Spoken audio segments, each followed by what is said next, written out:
দক্ষিণ চীনে প্রচুর পরিমাণে ভাত বা রাইস খায়, কিন্তু যখন ওরা নিজেরা রান্না করে খাওয়া দাওয়া করে এই ধরনের রাইস খায়। দেখেন ৮-৯ রকম ডাল এবং বীজ মিশানো আছে, এটাই সিদ্ধ করে ওরা খাবে। এছাড়াও এখানে দেখেন কিছু সি ফুড ছোটো ছোটো করে কাটা আছে, সেটা দিয়ে রাইস আছে। আবার এখানে আছে বাদাম, ডাল এবং বাদাম দেওয়া রাইস, এটাই রান্না করে বা সিদ্ধ করে ওরা খাবে। এরকম বিভিন্ন ধরনের আছে। কেউ এইভাবে মিক্স কিনে নিয়ে যায়, আবার কেউ নিজেরা মিক্স করে নেয়। এই ধরনের পুষ্টিকর খাবার খাওয়ার কারণেই ওরা বেশি সুস্থ থাকে এবং বেশি অ্যাক্টিভ থাকে।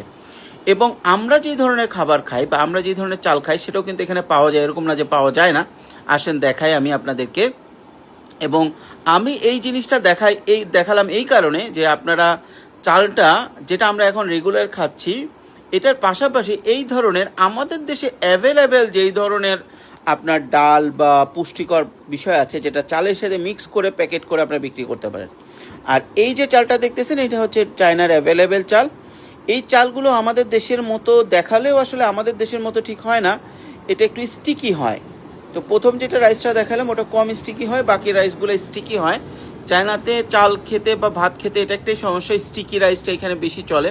মানে ভাতটা আঠার মতো লেগে থাকে, আঠালো থাকে, কারণ ওরা মাঠটা ওইভাবে ফেলে না। তো এবং ওদের চালে কেমিক্যাল থাকে না বিধায় এটা খুব পুষ্টিকর একটা চাল। আর তার থেকে বড় কথা হচ্ছে ওরা যখন নিজেরা রান্না করে খায় তখন এই ধরনের মিক্স চালগুলো খায়। এখন বাংলাদেশেও অনেক স্বাস্থ্য সচেতন লোক আছে, আপনারা চাইলে এই ধরনের চাল বাংলাদেশে বিক্রি করা শুরু করতে পারেন। এবং এগুলো দেখেন ছোট করে প্যাকেট করাও আছে, আপনারা 1-1.5 কেজি 2 কেজি প্যাকেট করে প্রথমে পরীক্ষামূলকভাবে শুরু করতে পারেন।